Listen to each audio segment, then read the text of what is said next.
थांब थांब जरा 1 मिनिट थांब. तू स्क्रोल करायचा अंगठा पहिला थांबव. कारण मी आता तुला तुझ्या ह्या 5-6 इंचाच्या ना स्क्रीनचा एक भयंकर हिशोब सांगणार आहे, जे ऐकून तुला तुझी भीती वाटेल. आणि जर हिंमत असेल तरच ऐक, नाहीतर स्क्रोल करून टाक. ठीक आहे, चल तुझ्या 24 तासांचा एक साधा हिशोब सांगतो मी. आता तुझ्या मोबाईलच्या सेटिंग्समध्ये जा आणि तुझा स्क्रीन टाईम चेक कर.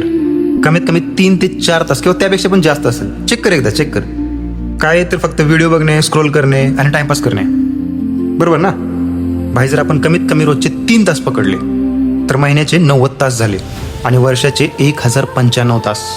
आणि जर तुझं वय आत्ता 25 ते 30च्या दरम्यान असेल आणि तू पुढची 10 वर्ष असंच रोज 3 तास मोबाईल फालतू गोष्टींसाठी वापरणार असशील ना, तर तू तुझ्या आयुष्यातले तब्बल 10,950 तास म्हणजे गॅरंटीने 4.5 ते 5 वर्ष फक्त या 6 इंचाच्या काचेवर अंगठा घासण्यात घालवून टाकणार आहेस.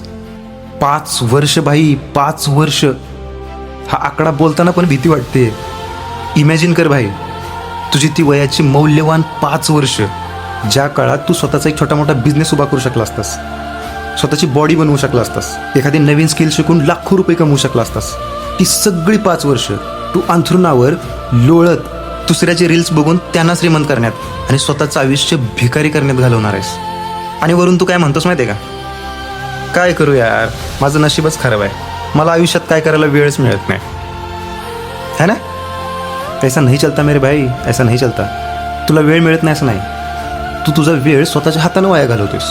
बरं ठीक आहे, कधी विचार केलायस का, इंस्टाग्रामचा तो मालक मार्क झुकरबर्ग दर सेकंदाला करोडो रुपये कमवतोय. तो श्रीमंत होतोय कारण तू तुझा वेळ त्याला विकतोयस. तू त्याचा फक्त कस्टमर नाहीस, तू तिथला माल आहेस, माल. तुझा वेळ, तुझं स्वप्न, तुझं करिअर या सगळ्यांचा बळी देऊन तुझी ही 5-6 इंचाची काच तुला रोज मूर्ख बनवते. 30चा आकडा जवळ येतोय भाई. जेव्हा वेळ निघून जाईल ना, तेव्हा वेळ मिळालं नाही हे रडगाणं कोणासमोर गाणार आहेस? भानावर ये जरा भाई.